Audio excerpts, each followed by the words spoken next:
So hello and thank you for joining the 2021 Census Aboriginal and Torres Strait Islander Data Seminar today. My name is Shonella Tatipata. I'm a Kookagal, Panai and Wooliti woman from far north Queensland, and I'm a director here at the Centre of Aboriginal and Torres Strait Islander Statistics here at the ABS. I'd like to start with the acknowledging the Ngunnawal people, the land and the traditional custodians of the land that we're meeting on today, and pay respects to elders past and present and other members of Aboriginal and Torres Strait Islander community that are joining this briefing today.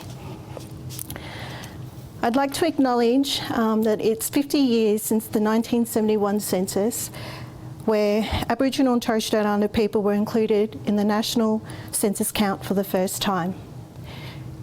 It is a significant milestone for the ABS and our Aboriginal and Torres Strait Islander communities, and we have worked hard in the 2021 census to ensure as many of our Aboriginal and Torres Strait Islander communities were reached and continue to be included.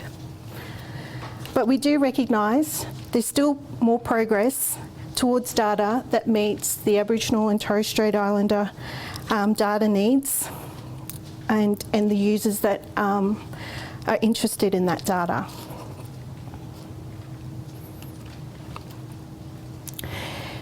The centre here is a key area of the ABS responsible for leading the ABS Aboriginal and Torres Strait Islander statistical program, which comprises the role that we play in the census and our national Aboriginal and Torres Strait Islander specific surveys, which are known to our communities as the Health Survey, the Nutrition and Physical Activity Survey, and our Health Measures Survey. We focus on strong, culturally safe and culturally informed engagement and partnerships to ensure that our work is always endeavouring to keep community at the centre of it. Our other key focus areas include increasing our understanding of current and future data needs of our users, improving the quality needs in terms of the data quality, and ensuring that the return of information is meaningful to our communities. We also focus on working with our stakeholders to build the statistical capability of our users. So today's session is focused on our insights about the 2021 census and how we worked alongside community, and also ensuring that you know where to access this census data. And then we'll have time for questions at the end of the session. As to participate in the Q&A session, this is the link that you can go to send your questions through to participate. And these are the list of our different presenters that will join me today, which I'll start by calling down Adrian Dodson, who's also an Assistant Director here at Adrian Dodson-Shaw.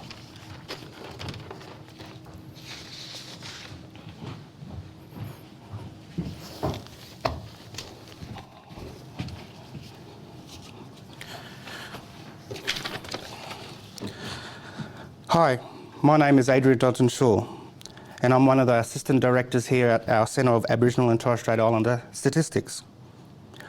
I'm a proud Yarru man from Broome, Western Australia from my father's side, and also a proud Aranda and Kadich man from Alice Springs, Central Australia from my mother's side.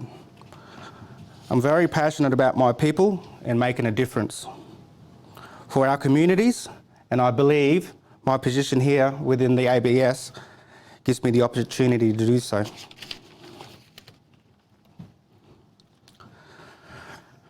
For those of you that watched the census launch of the National Data Seminar last week, you would have heard Duncan Young, our Census General Manager, talk passionately about the sum of the numbers behind what is a huge data logistical exercise we undertake every 5 years. The nature of census continues to head down a highly electronic path. but we still rely on plenty of paper and ask a lot of shoes and vehicles of thousands of census workers. In our space, I can share more numbers that highlight our collective organisational efforts to connect with our communities. We've significantly expanded our Aboriginal and Torres Strait Islander engagement staff cohort to over 50 nationally. I had the privilege to meet and work with many of them. 6.2% of our census workforce identified as Aboriginal or Torres Strait Islander. That's up from 50% from 2016 census. We connected with well over 1,000 Aboriginal and Torres Strait Islander stakeholders through our engagement.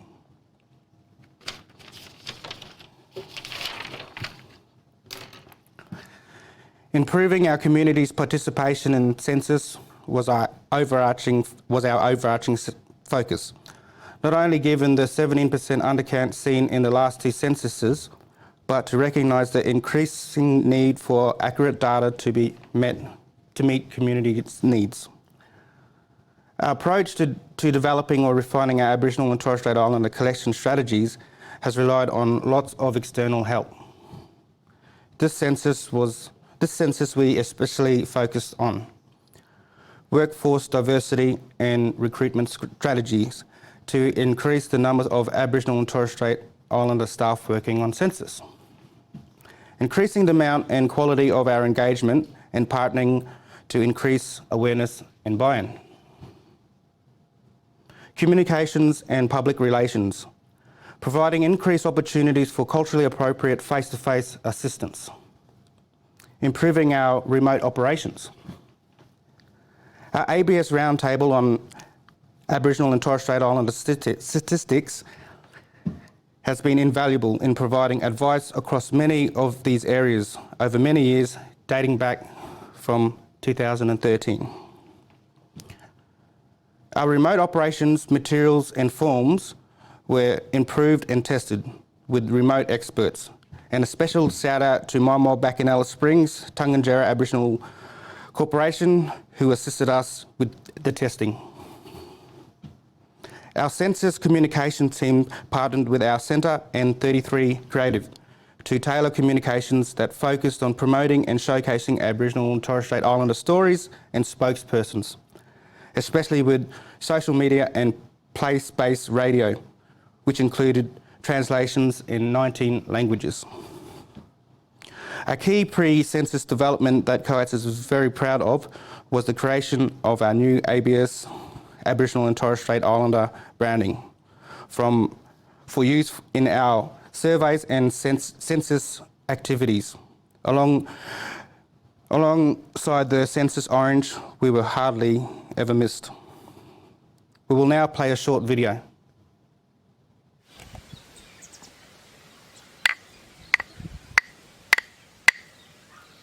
Marinari, good morning. I would like to acknowledge the Wiradjuri people, the traditional custodians of the land that we meet on today.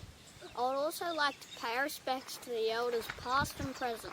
I would also like to extend that respect to all the Aboriginal people present today. Manangu, thank you.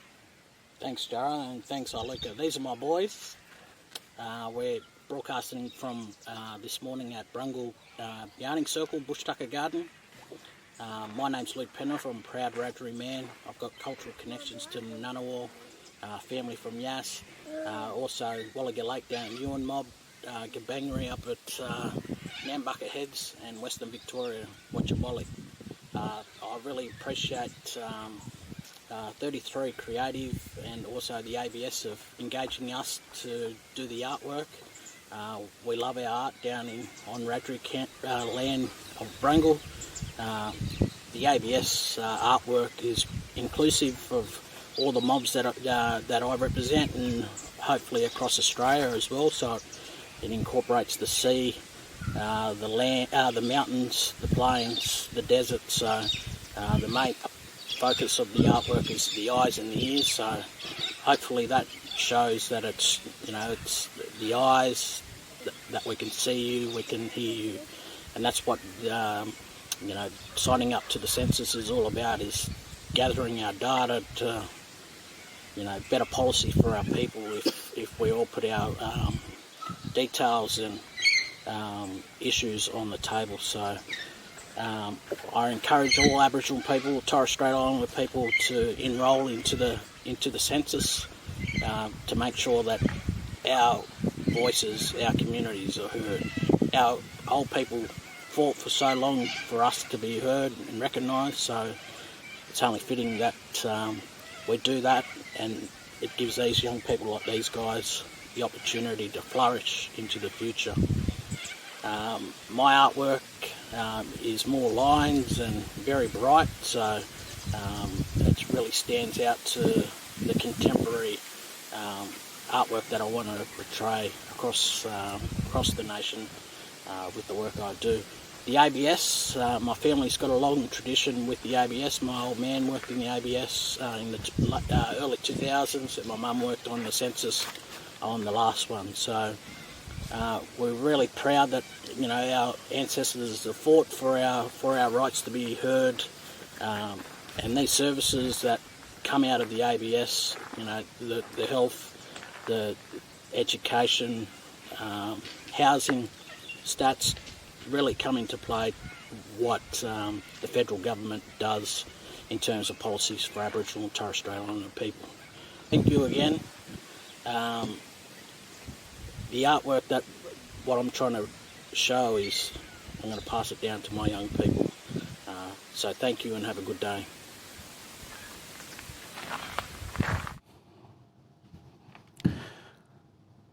Working alongside community. Our main aim was to work closely with communities. In urban, we ran hundreds of hubs or fill-in-the-form sessions. Many general sessions to anyone requiring assistance, but also many directly with our community stakeholders. We then moved some of the engagement and field staff, CFOs, used in these activities into direct doorstep help, walk the beat and interviews. People experiencing homelessness were supported to participate a number of ways. Rough sleepers were offered interviews by specially trained field staff using the special short form. People living in supported or temporary accommodation were provided additional assistance for completion. In remote, a repeat of remote travelling teams deployed across the northern Australia in recent censuses, but we did expand the operations bound and include some new technology to track forms responses over the 2-month period in operations. The 100+ ramp teams and interviewing using as many community staff that we could muster. COVID was a major issue to contend with. Whilst we adhered to government guidelines, we also developed local protocols in consultation with land councils, communities and RCHOs. In the lockdown areas across the country meant we had to pivot to virtual engagement rather than face-to-face. In remote areas, we had instances of postponing visits to a later date. In closing, here's a slide with a lot of pictures with both our engagement team, along with a lot of the community field officers supporting both pop-up hubs and throughout enumeration. Thank you to all Aboriginal and Torres Strait Islander people and communities who participated in the 2021 census. Next, I will bring on Anthony Grubb.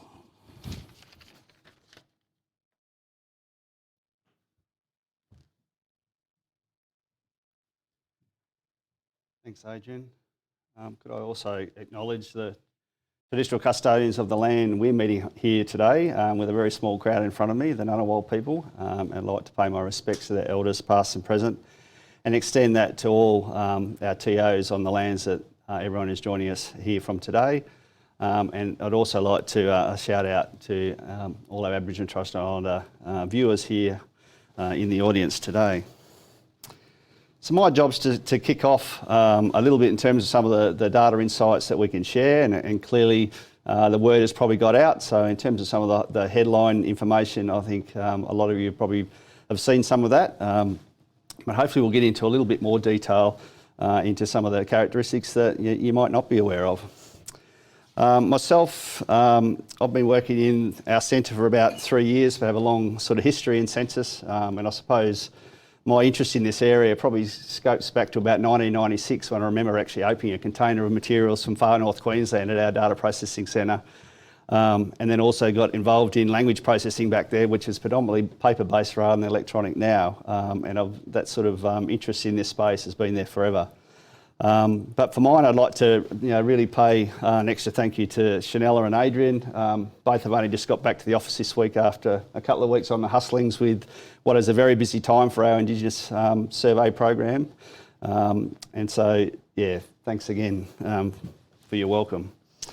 So in terms of highlights of the census count, we saw 812,728 people identify as having Aboriginal and or Torres Strait Islander origin in the 2021 census, and this represents 3.2% of the population. This means there's been an increase of some 25% since our previous census back in 2016, and that equates to a 2.8% increase the census before.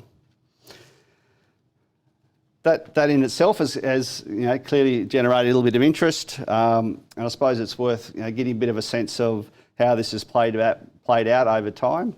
We've seen strong increases in the Aboriginal and Torres Strait Islander counts and census over the last couple of decades, to the extent that our largest increase was back in, if I can find it, how about I put my glasses on, was 33% back between 1991 and 1996. And it's probably worthwhile just keeping in mind that as these numbers of people identifying has increased, we need to be careful in terms of when we're comparing data across censuses, as movements and changes in data can relate to the fact that more people are identifying for the first time rather than changes in those that have been consistently identifying. After the 2016 census, we actually undertook some fairly robust analysis looking at trying to unpack that change over time. And that did show that even back then that the majority of that change was explainable due to demographic factors like births and deaths and migration. But we also had a 20% unexplainable change last census, which was in part to changing identification and how Australian and Torres Strait Islanders at various points in their life might indicate differently.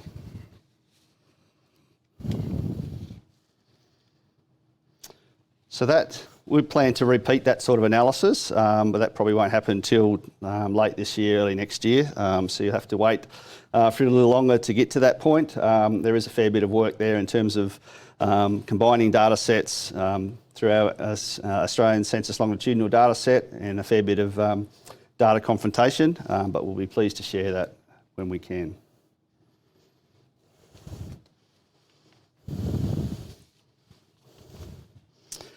So in terms of those counts of Aboriginal and Torres Strait Islander people, of the 813,000 people that are identified, 743,000 of those identified as Aboriginal, or 2.9% of the population in 2021.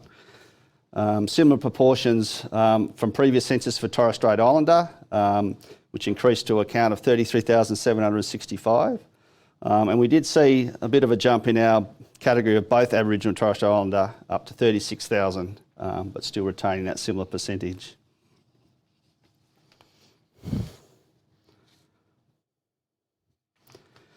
So in terms of counts, a little pictorial presentation there that clearly shows that the majority of our Aboriginal and Torres Strait Islander population are living in Queensland and New South Wales. In fact, 34.2% in New South Wales and 29.2% in Queensland. Maybe I have different figures there. Anyhow. Probably other important, interesting pieces to note. Clearly, you've seen very strong growth there across the census, but it is differentiated across states and territories, as we have seen in past censuses. A lot of areas in urban New South Wales and Queensland, particularly, with very strong growth. Down to that the smallest growth was in the Northern Territory at 4.9%, but again that was a bigger jump than we saw previous census, but it has seen the overall proportion of Aboriginal and Torres Strait Islander people living in NT drop to about 7.5%. But that said, there's still 26.3% of the Northern Territory population that identify as Aboriginal or Torres Strait Islander. So some of these movements and changes, as I said before, may relate to people identifying for the first time. But it also can reflect some internal migration. Now, we are waiting with bated breath for information around 1 and 5 year ago population movements. They come out in October with our second release processing. So that'll go some way to helping get that full picture in terms of how the underlying counts have changed across our jurisdictions.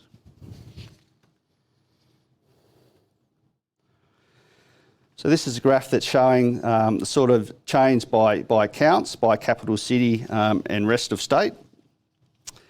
Overall, in 2021, 37% or 301,000 of our Aboriginal and Torres Strait Islander people lived in capital city areas, but this compared to 34% in 2016. So we actually did see a drop in the relative proportion of our population living in capital cities.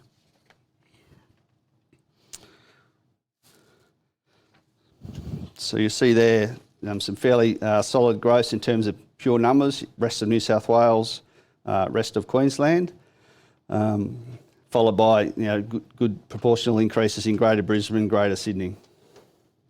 So that's in terms of counts.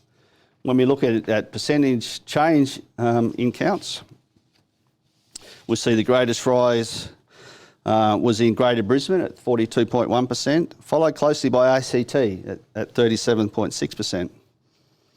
Then outside of Melbourne, there was 37.5%. And the increases are large in the change between 2011 and 2016, where the largest rise was by 33.5% in Greater Melbourne. So today I wasn't going to go into any sub-state data. If we have time in question and answers, we might have time to go through a little bit of that. But clearly there's a whole swathe of data now available on our website for those keen to look at those sort of lower levels. In terms of our age distribution, you will see a change here in terms of over the last decade. We're seeing a drop in the number of 0 to 4s we've found in census proportionally in 2021. And you're starting to see stronger growth in those later age groups.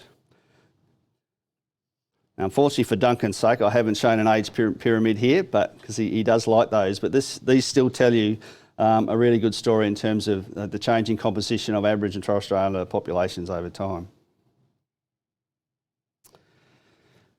In terms of an age distribution, so we've got an age distribution there showing comparing the last 3 censuses, and you'll see in 2021 we have higher counts at those earlier ages. And then interesting enough, looking at a time-shifted approach where we've effectively taken 5 years off, or added 5 years, whichever way it is. So we brought back last census forward 5 years, and we can do that sort of comparison. And you can see some really interesting trends there in terms of those younger populations from last time being identified this census that haven't followed through. So you see those big gaps. Sorry, I haven't got a pointer or a screen to show you, but hopefully the picture tells the story. And in that, we've seen a slight increase in the median age of our Aboriginal and Torres Strait Islander populations to 24, up from 23 last census. And I think was it 21 the census before that? But don't quote me on that one.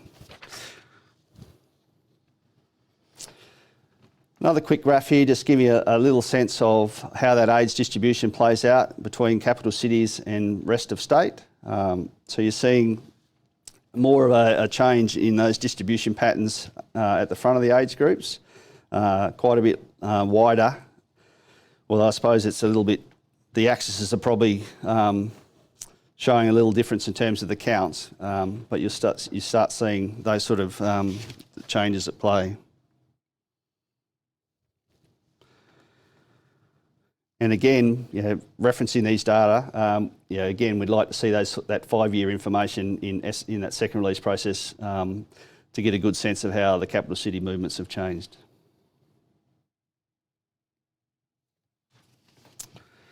So in terms of counts, we gave you a very high level overview of the change in people counts.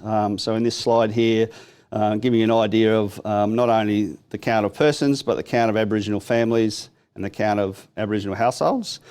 For the data buffs out there, we do now actually have flags on our data, one for households flagged that contain at least one Aboriginal and Torres Strait Islander person. And we've done the same this census for families. So for the first time, there's a new variable on the file. For those that will be delving into Table Builder when we get there, that's really interesting. So in that, in terms of families, we've gone from 181,000 families 10 years ago through to 223 last census through to 283,000 in 2021. In terms of households, 209,000 in 2011 through to 352,000 this census. The next slide I think might generate a little bit of interest. So this slide here is a representation of couple families, so Aboriginal couples, whether husband and wife in a registered marriage or partners in a de facto marriage. Showing you their Aboriginal and Torres Strait Islander identification. So this figure actually represents about 55% of total Aboriginal and Torres Strait Islander families. So it does exclude sole parent families. It does exclude same-sex couple families in this case. So some of that data we've yet to be able to delve into, but this just gives you an idea of, for Aboriginal and Torres Strait Islander couples, the makeup of their partnership. So this census we saw 18.5% of couple families, both partners identifying as Aboriginal or Torres Strait Islander. So that's almost, an 11-point drop from 15 years ago in 2016, where 29.4% of people in couple families both identified. And you're seeing there a little bit of a change between only male or only a husband or male partner, or only a wife or female partner. And some of this can also be interesting to unpack over time once we get to some of that more detailed analysis. Because that piece of work that I mentioned earlier around understanding the counts that we will repeat last census, and again, some of these findings might change given it's a new census. But last time the key findings in that publication were that children of couples where both parents were Aboriginal or Torres Strait Islander are more likely to have identified their children than those where we had only one parent identifying as Aboriginal or Torres Strait Islander. And in those families with a couple consisting of one Aboriginal or Torres Strait Islander person and one not, children were more likely to be identified if the mother identifies than if the father did. And again, as mentioned before, that the data suggested that the changing propensity to identify may well be related to life events. And specifically, again, this was last census, we might see a change in trend. There was a trend of young adults, aged 20 to 29, no longer identifying as Aboriginal or Torres Strait Islander. So the next slide just gives you a little sense of that in a state-based breakdown. So again, as I mentioned, at the Australia level, 18.5% of Aboriginal and Torres Strait Islander couples both identified. And you see a fairly changed picture there depending on state. So in the Northern Territory, where consistently our analysis showing very consistent identification, you can see that 72.1% of Aboriginal and Torres Strait Islander couples both identified.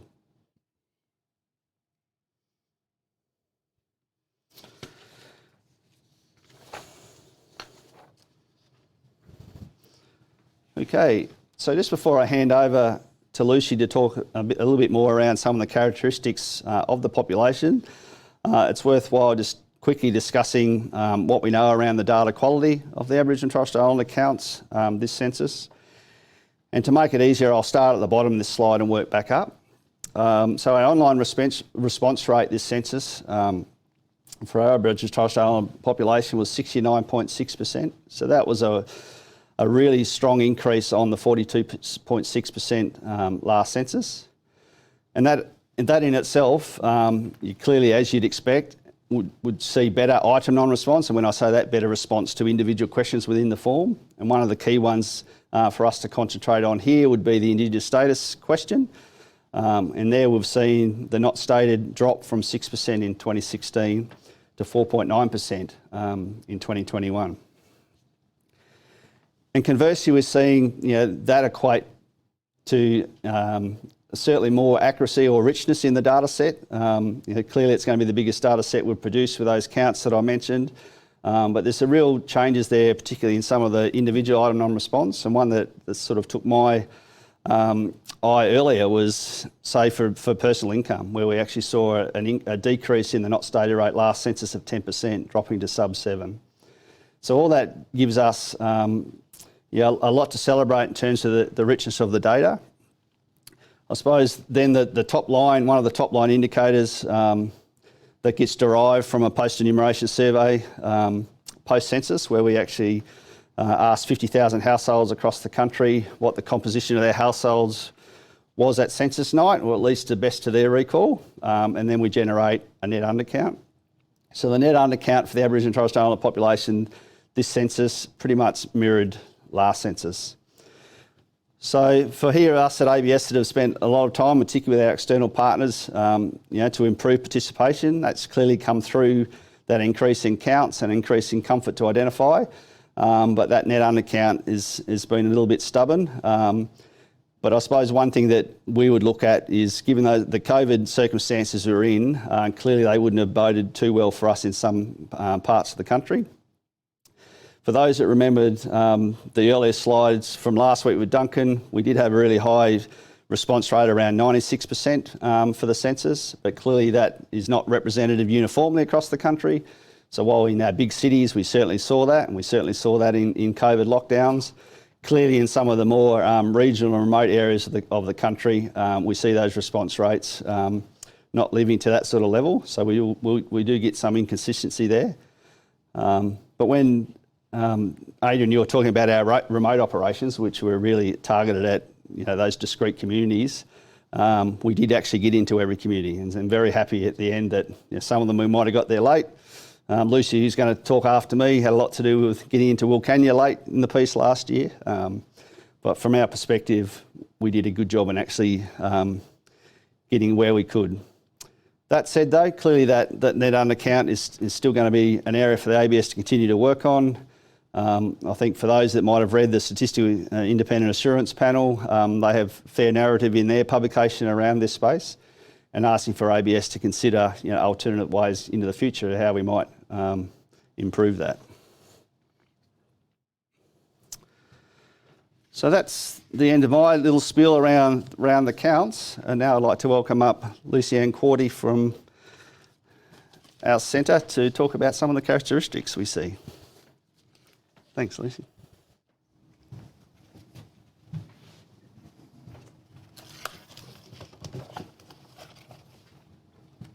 Awesome. Thank you, Tony. So, Debe Kikem, or good afternoon to all of those that are tuned into the broadcast. I also would like to acknowledge the Ngunnawal people, the traditional custodians of the land which we're presenting on. Pay my respects to elders, both past and present, for their custodianship upon not only our lands but our seas. Also would like to acknowledge the Darug people. So that's the land that I usually reside on, or where I live and raise my family in Western Sydney. And so for me, like Tony mentioned, my name is Quartey. I'm one of the assistant directors here within Census, with a particular focus on our Aboriginal and Torres Strait Islander engagement part of the work that we do at the ABS. Proud Torres Strait Islander woman with family connections to both the eastern and western regions of the Torres Strait, so from the islands of Badu and Mare, language groups Kalalaga Yao and Meriam Mir. So I'm going to be talking a little bit more about the characteristics of the Aboriginal and Torres Strait Islander data that we saw in the 2021 census. So the 2021 census included 2 new questions. And so this was the first time since 2006 that we actually introduced new questions onto the form. So for the first time we have asked about people's current and previous service in the Australian Defence Force. This data will help to inform the support services that our Defence Force, for our Defence Force when transitioning into new careers, and also dealing with the health impacts from their active service. So just drawing people's attention to the slide. So just over 14,500 Aboriginal and Torres Strait Islander people indicated that they have currently or previously served as veterans within the Defence Force. What that also looks like as we break it down is that over 3,000 people of Aboriginal and Torres Strait Islander heritage identify that they currently serve, and we have over 11,000 people that have indicated that they've previously served with the Australian Defence Force. So of those numbers, the ACT had the largest proportion of its population as current or previously serving veterans, so around 6.1%. Or 380 people, and Queensland had the largest overall count with about 5,140 people who identified that they are current or previously serving veterans.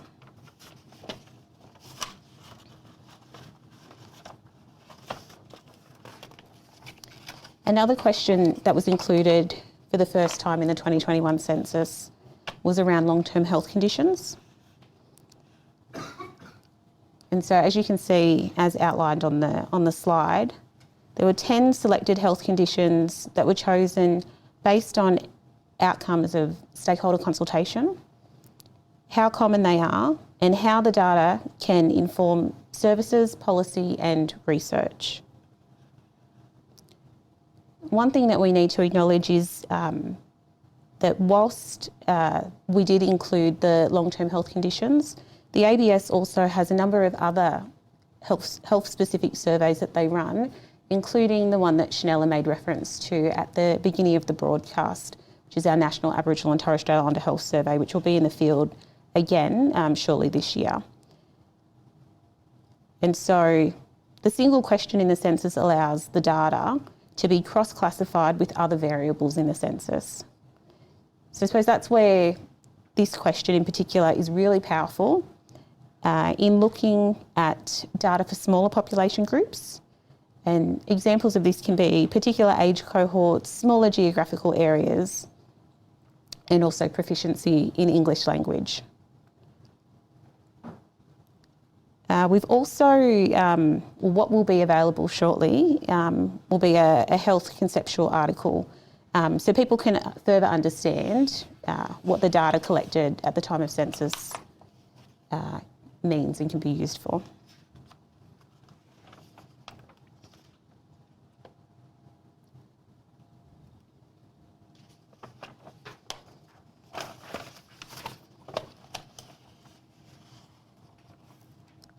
So the count of selected long-term health conditions variable describes the number of those Aboriginal and Torres Strait Islander people that reported that they had a long-term health condition.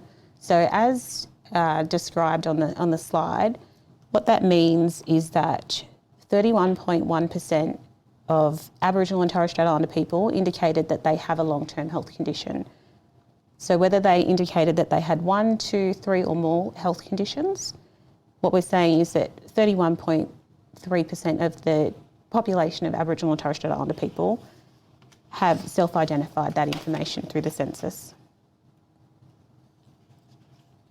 So this graph shows a breakdown of the long-term health conditions by age grouping and also by type. So in looking at this graph in particular, the data shows that asthma is higher in our younger people, and also arthritis is reported by more of the older age groups.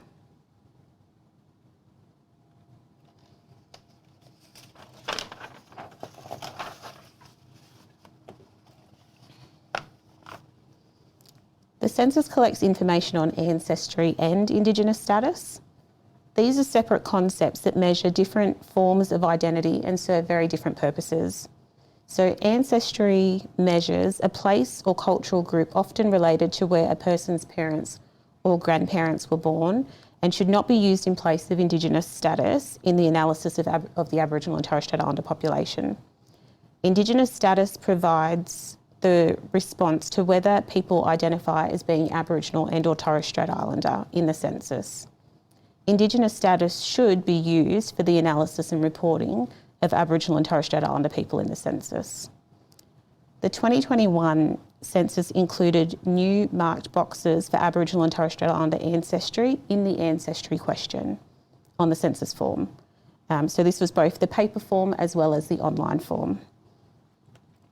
And with this new addition, affected how people responded compared to in previous censuses.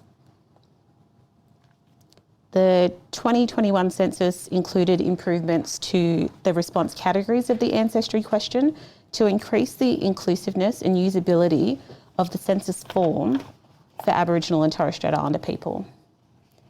These improvements were also intended to increase awareness of the Aboriginal and Torres Strait Islander ancestries as available response options.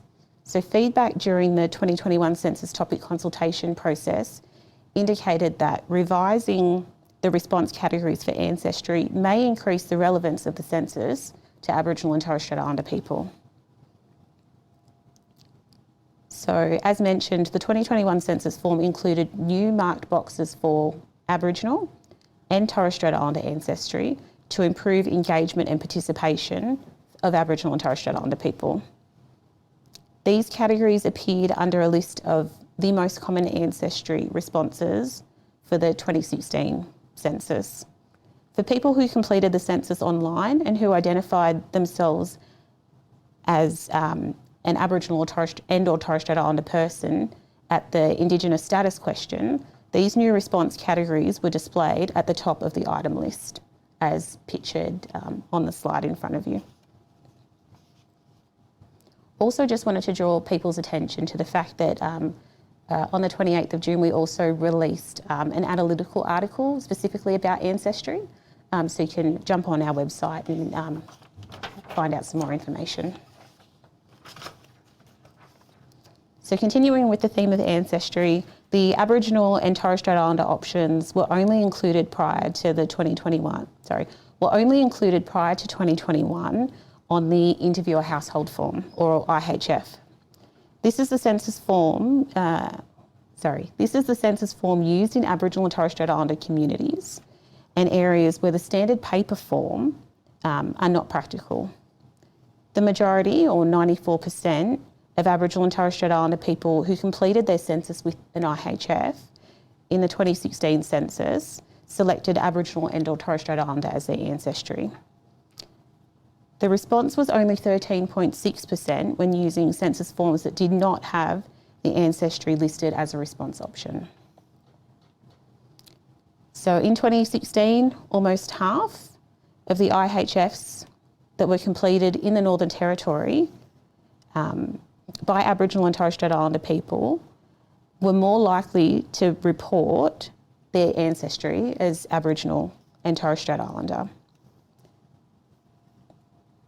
So in comparison, in 2021, the response rates in Northern Territory were actually very close to responses in other states and territories, as depicted on the graph. So this suggests that the addition of the response categories in the 2021 census resulted in more people reporting Aboriginal and Torres Strait Islander ancestry.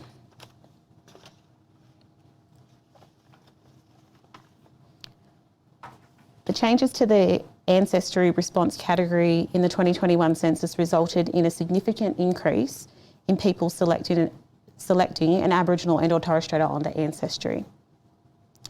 As a result, Aboriginal and Torres Strait Islander ancestry data from 2021 is not directly comparable to previous censuses. It should only be compared with results from the Indigenous status question it should also not be compared with results from the Indigenous status question as they measure very different concepts. So in total, almost 780,000 people reported having an Aboriginal and or Torres Strait Islander ancestry in 2021. Just moving along to language. So there were over 160 Aboriginal and Torres Strait Islander languages spoken in 2021. The most widely reported language groups used in 2021 were Arnhem Land and Daly River regions and Torres Strait Islander languages. So to give a bit more context to the image that you're looking at on the screen, when we talk about Western Desert languages, we're talking about languages like Pitjantjatjara, and in the Torres Strait, languages like Meriam Mir and Yumplatalk. So responses to the languages used at home question are coded to the Australian standard classifications of languages.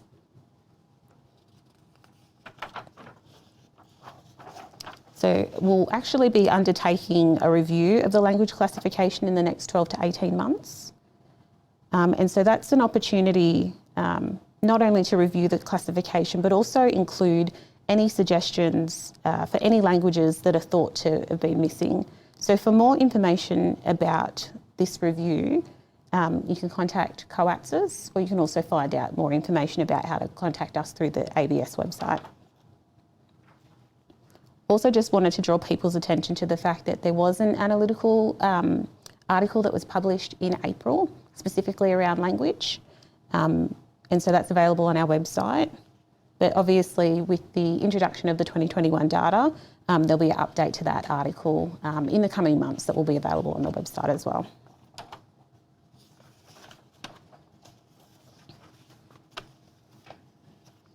So this graph shows information about the proportion of people who used an Aboriginal and Torres Strait Islander language at home. So in 2021, that was 9.5% of Aboriginal and Torres Strait Islander people, or 1 in 10, that reported that they use a language, Aboriginal and Torres Strait Islander language at home. So this was similar to 2016, but slightly lower than in 2011. As you can see, the Northern Territory had the highest percentage of people who used an Aboriginal and Torres Strait Islander language at home, which was significantly higher than all other states and territories.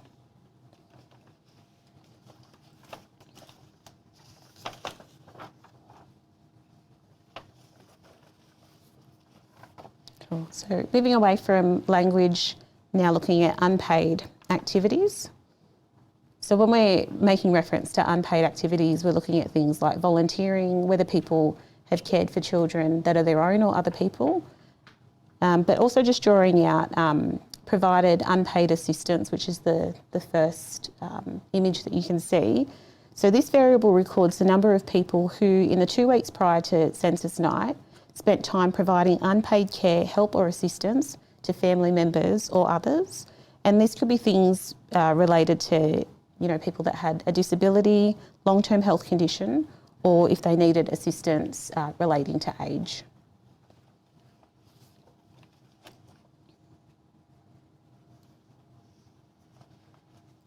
So just flicking through to education. So this slide shows the increase in educational attainment and attendance for both males and females between 2011 and 2021. So as you can see, 25 to 64-year-olds attending university and or higher, the total from 2011 for both male and females was 2.4%, and that's increased as a result of the 2021 census to 3% of Aboriginal and Torres Strait Islander 25 to 64-year-olds.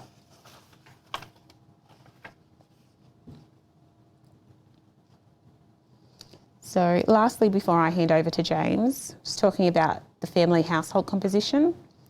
So in 2021, most Aboriginal and Torres Strait Islander households were family households, of which around 5.1% had more than one family living together.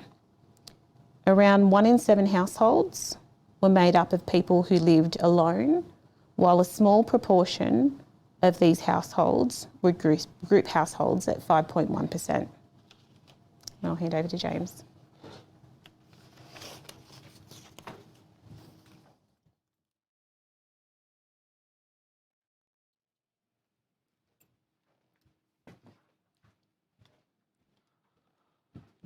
Thank you, Lucy, and everyone else. Hi, my name is James Mowle. I'm one of the directors here in Census. I'm going to be running through just a taste of some of our housing and household characteristics before we move into questions.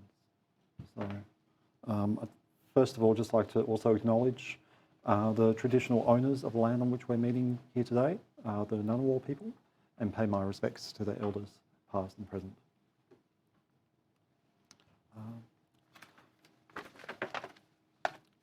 So this graph shows average household size and how it's changed in the 2021 census compared to 10 years ago in 2011. You can see that average household size has dropped or remained stable in every state or territory, decreasing from 3.3 people in 2011 to 3.1 people in 2021 nationally. In the NT, this dropped from 4.2 people to 3.8 people.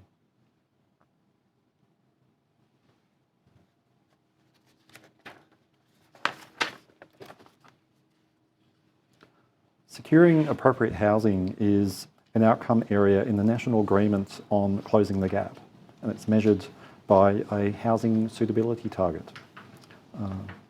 So in 2021, most, over 80% of Aboriginal and Torres Strait Islander people lived in appropriately sized, that's not overcrowded, dwellings where no extra bedrooms were needed to adequately house the usual residents.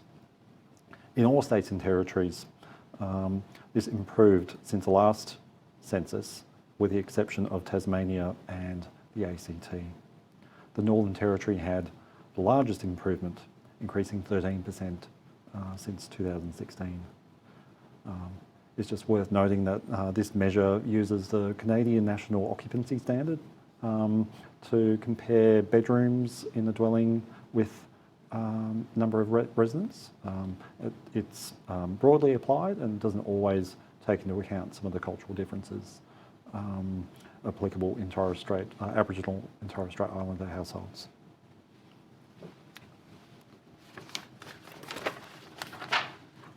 This graph shows housing tenure, dwelling tenure, again in 2021 and how it compares to 10 years ago in 2011. We've seen an increase of people living in dwellings which were owned, either owned with a mortgage or owned outright, up to 38.4% of dwellings, of people in 2021, up from 31.8% in 2011, along with a corresponding decrease in the proportion of people living in rented dwellings. This varies quite a bit across the states and territories. So we can see Northern Territory has the highest proportion of people living in rented dwellings, it's 79.9%. And Tasmania has the highest proportion of people living in dwellings which were owned either outright or with a mortgage, with 55.2% of people living in these.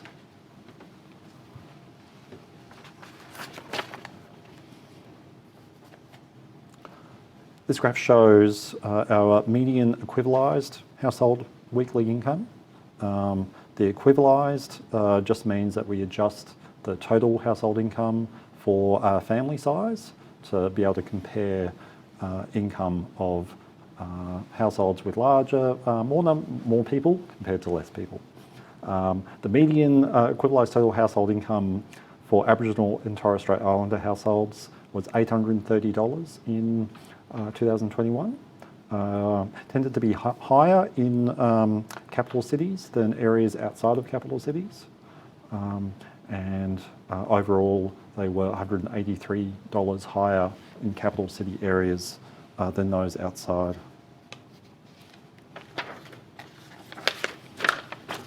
For those households living in rented dwellings, the median weekly rent paid in Australia was $300. Again, with income, this varied across capital cities and for areas outside of capital cities. We can see capital city areas paid an average of $360 per week, and outside of capital cities, $260. For those households that owned their house with a mortgage, the median monthly mortgage repayment was $1,721 for households across Australia.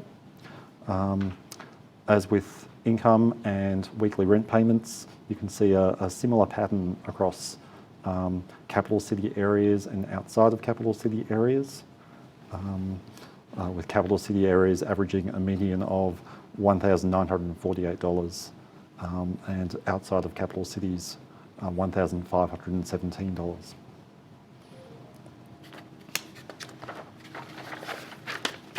So this has just been the start of the release of census information. So I know there's been a lot already, but there's still quite a lot to go as well. And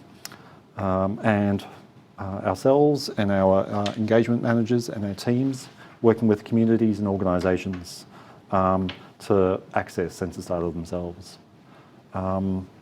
What's coming up over the next little while is starting almost now is returning our information, or this information, to Aboriginal and Torres Strait Islander communities. So that's going ahead and will continue over the next 12 months at least.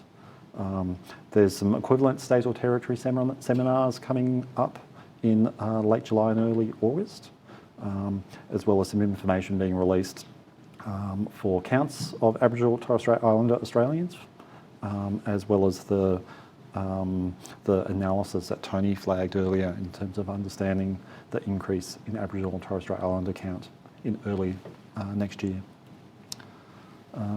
It's just a reminder that the information we've talked about today has just been the first of 3 releases of census data, with our second release coming up in October.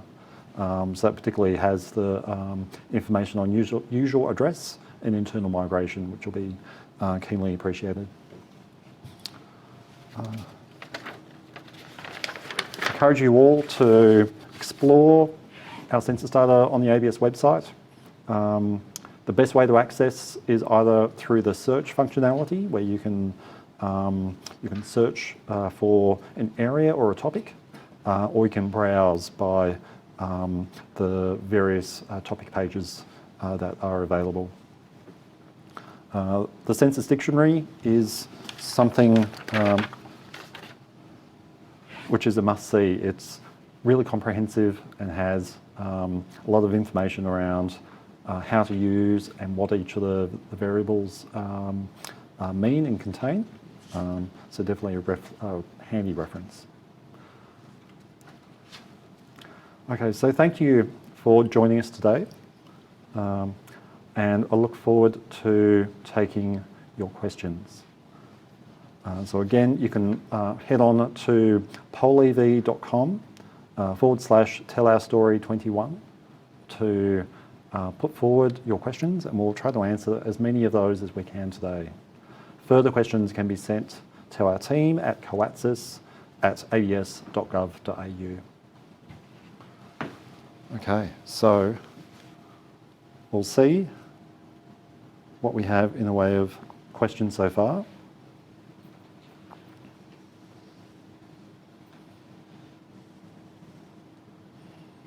Okay, our first question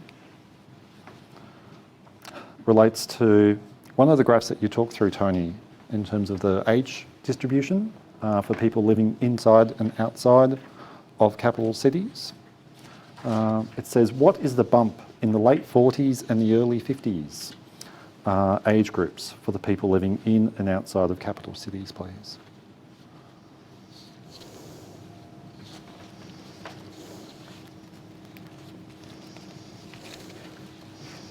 So, am I online? We can't tell from here.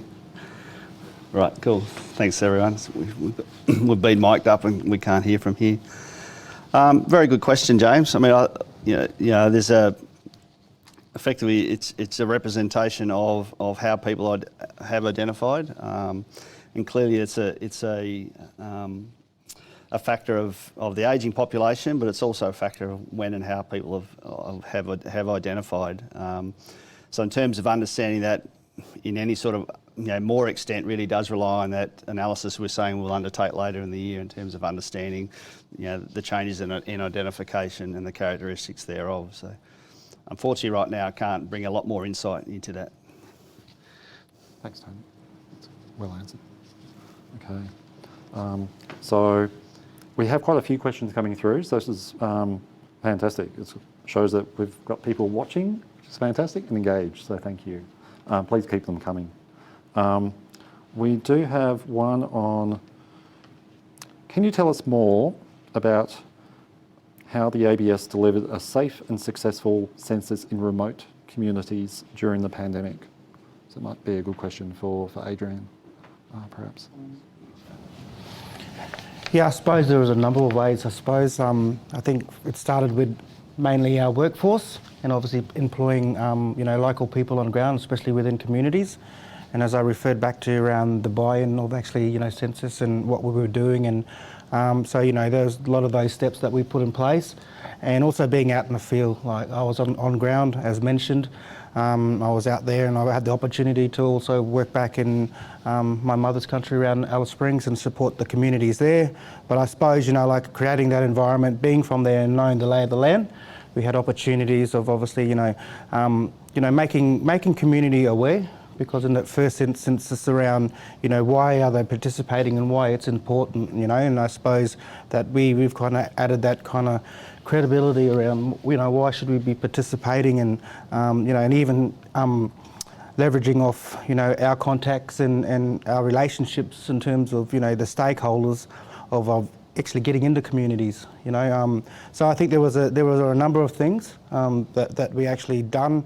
I suppose that's probably something, us at COATS are very kind of proud of in terms of, what resources we had and obviously how we could spread ourselves. But I think, being on ground and seeing it operationally, it was, my first census. I've only been within the ABS for the last 18 or so months, so obviously seeing the mechanics of it, and also in helping, informing, and working with the other teams. I thought that worked well in areas, but obviously the more we're in amongst it, and the more we keep spreading the messages and being a part of it, I think as Tony alluded to, in our further censuses, we get that that undercount down, but also making sure that our future generations also realise that data in the future is going to support our Aboriginal and Torres Strait Islander people moving forward. Just to add on that, the conversation with our communities has been ongoing. So whilst we recruited a large number of Aboriginal and Torres Strait Islander people specifically for the census, our engagement team are constantly working with community. So it's around continuing that conversation and the understanding of the importance of participating. And so even for us, even though we have 2021 data that's released, our conversation's starting now for 2026 and making sure that, through the data that has been released, how can we work with our communities alongside them to get a good result in 2026. And I think it was really, like what Adrian was alluding to, about being led by community. So especially in in instances in remote where we did have COVID enter into our communities, about working with not only our Aboriginal land councils but also our health organisations around what's the best way that we can engage with community. And you know, in some instances that was face-to-face, but there were occasions where we had to you know, go a little bit off script and look at you know, non-virtual options, but definitely recruiting from within community was a definite help in terms of us you know, being led by community. And the importance of that enduring relationship, you know, moving forward. I think that's the thing about us. It's about that networking and enduring relationships that put us instead, not only, you know, for census, but you know, Lucy's talking now about our health surveys and our other surveys that will come in the future. So it's all about that continuity of, you know, how we are connected to our community. So that makes our engagement, you know, processes and, you know, any programs that we do moving forward a lot more, you know, easier.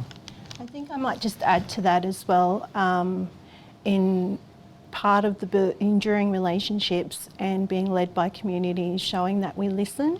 And so, you know, I think part of what we did in the field was also listening and responding to when there, I guess, were challenges in the work in the field as well, and just making sure that we responded and engaged appropriately based on feedback from community as well.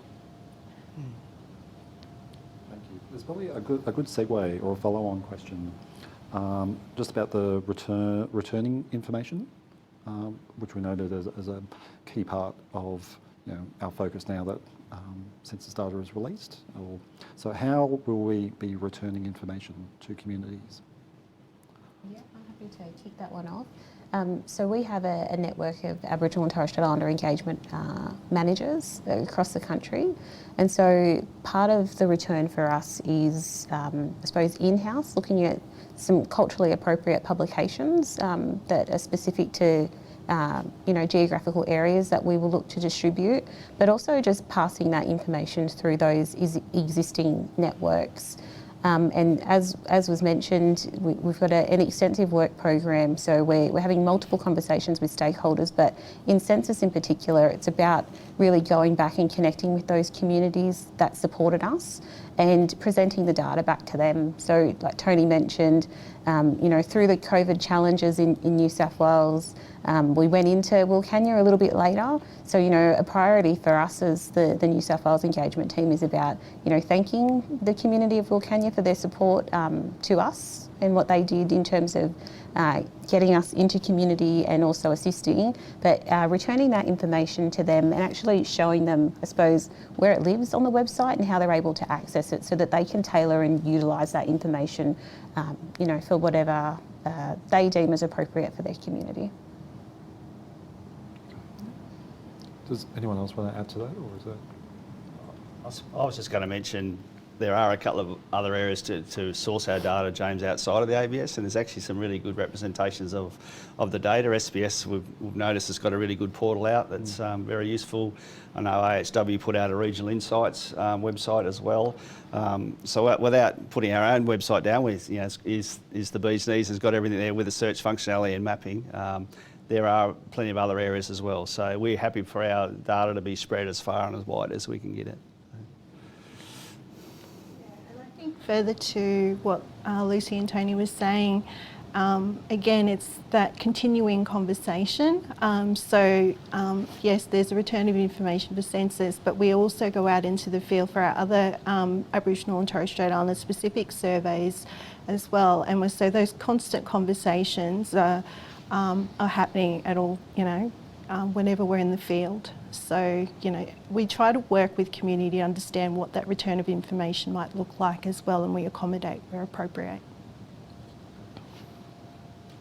We have a couple of questions on some information or some topics which are going to be released in the second and third release waves. So one around when will remoteness data be available?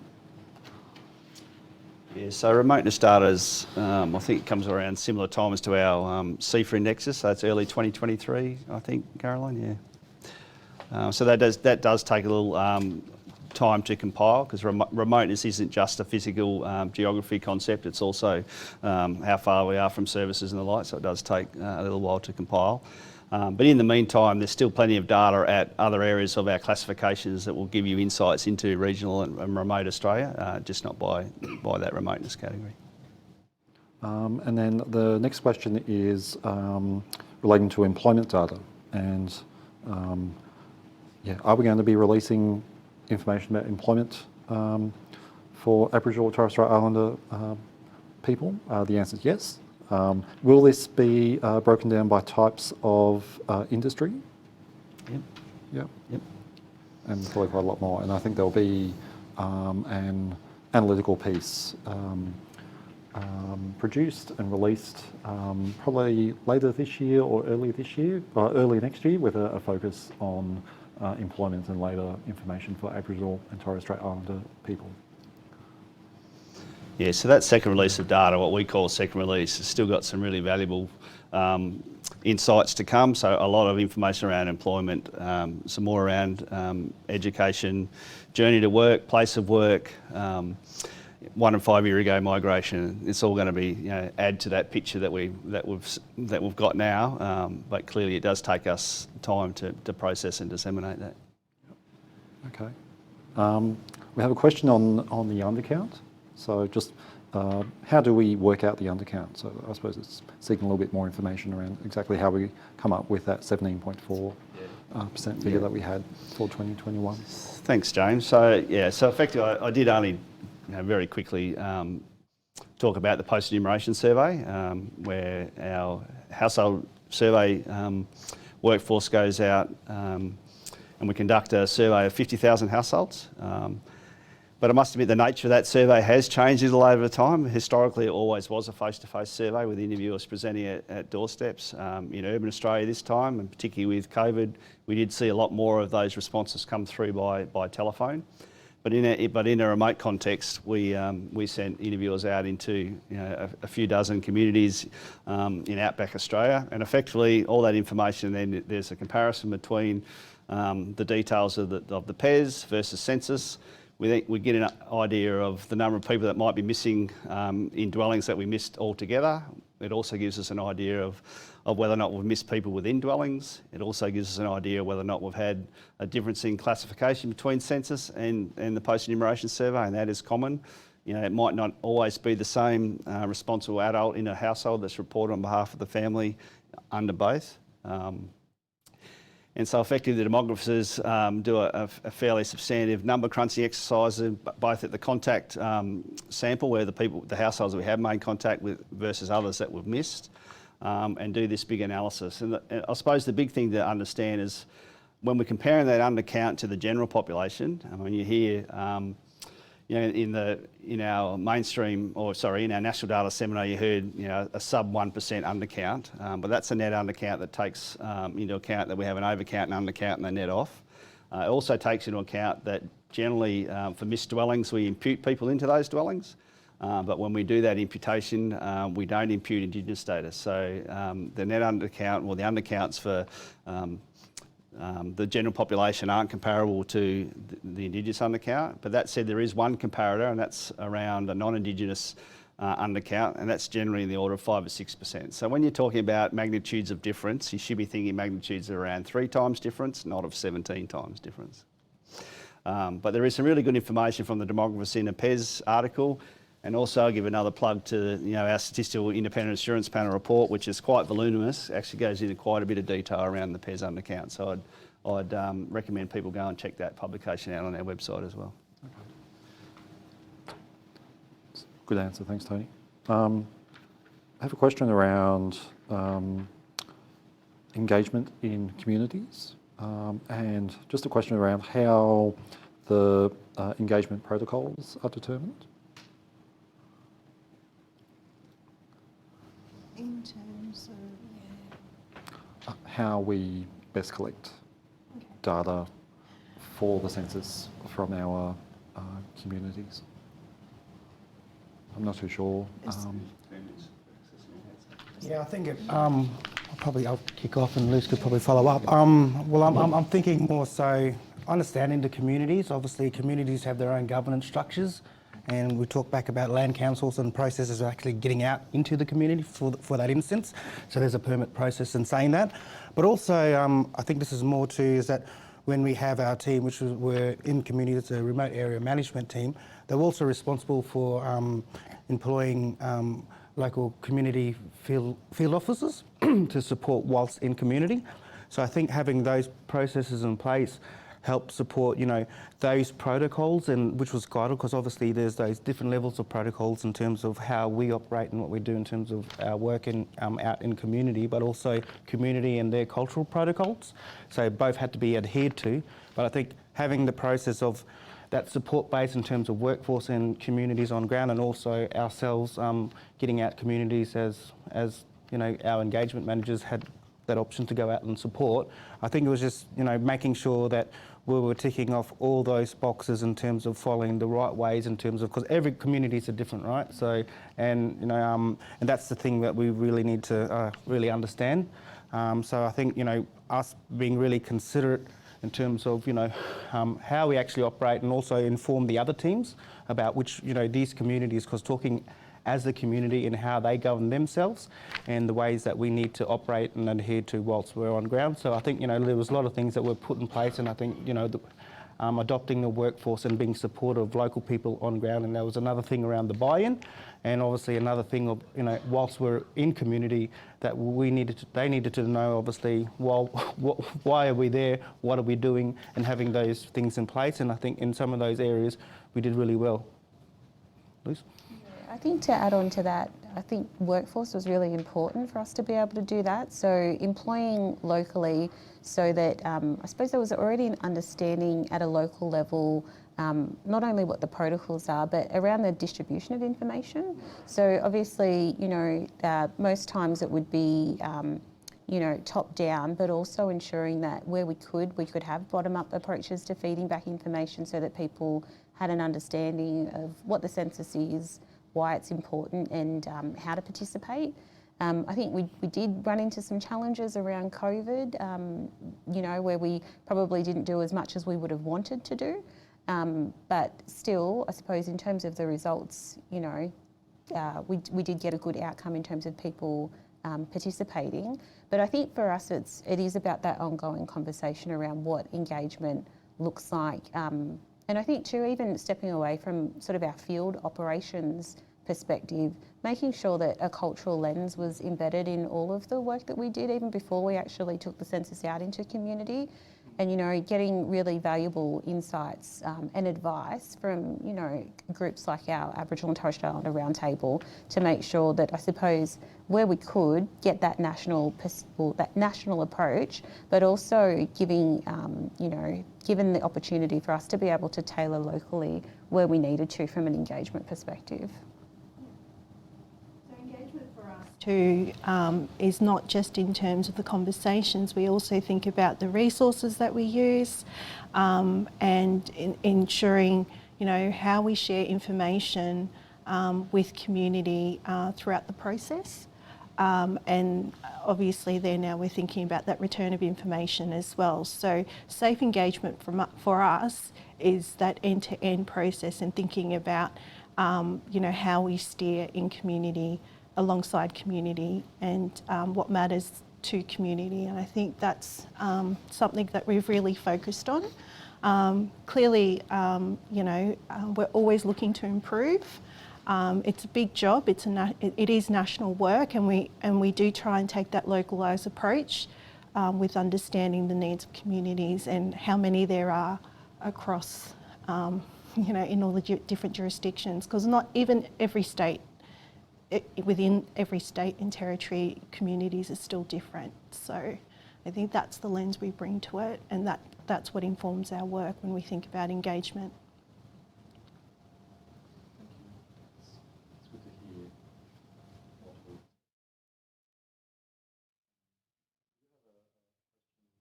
It's probably appropriate for each of you. Just what is your favourite story from the 2021 census data so far?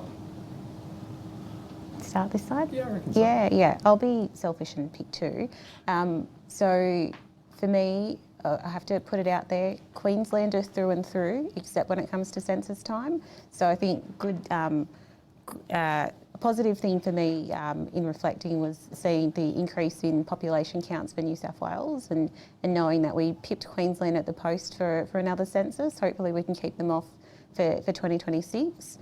So yeah, testament to the amazing work that, especially our census engagement management team did during very trying times, during, lots of periods of lockdown. And I think secondly for me, seeing the language statistics and also seeing, Torres Strait Islander language represented, being very far removed geographically from, the Torres Strait, but knowing that, language is something that's important to me and also something that I pass down to my little fella. It was really good to see the actual number of Torres Strait Islander languages represented in the 2021 census. Yeah, well, I think for myself, it's probably the inclusion of the health question, especially coming from a health background and realising how important that is in terms of, my people and how health can, impact all of us, moving forward. So, very passionate about, health and, especially through our next generations and, how they obviously take care of themselves moving forward. So, yeah. I think getting a clearer picture of where our communities are moving to in terms of, there are a lot of things impacting how we move in terms of where we choose to reside and the kind of issues that are affecting us within our own communities and informing our life decisions around where we're moving around Australia. So I think just getting that picture of understanding, what's changed over the last 5 years, and then as we start to unpack what that actually looks like and what that means from a community perspective, in terms of those different factors, and what that actually looks like in practice when we go out to our communities, because I think that will have an implication for, what informs the different policies that impact the service design for our communities as well. So, yeah, I think that's one that was important for me. Tony, did you have one? I'll pass. Too many to note? Okay. Just a quick question on, will this session be recorded for those who are unable to view it today? And where will people be able to access it from? So I think the answer to the first question is yes, it is being recorded and it will be available. It will be on the YouTube channel and on the website. So through the Census website and the YouTube channel. Okay.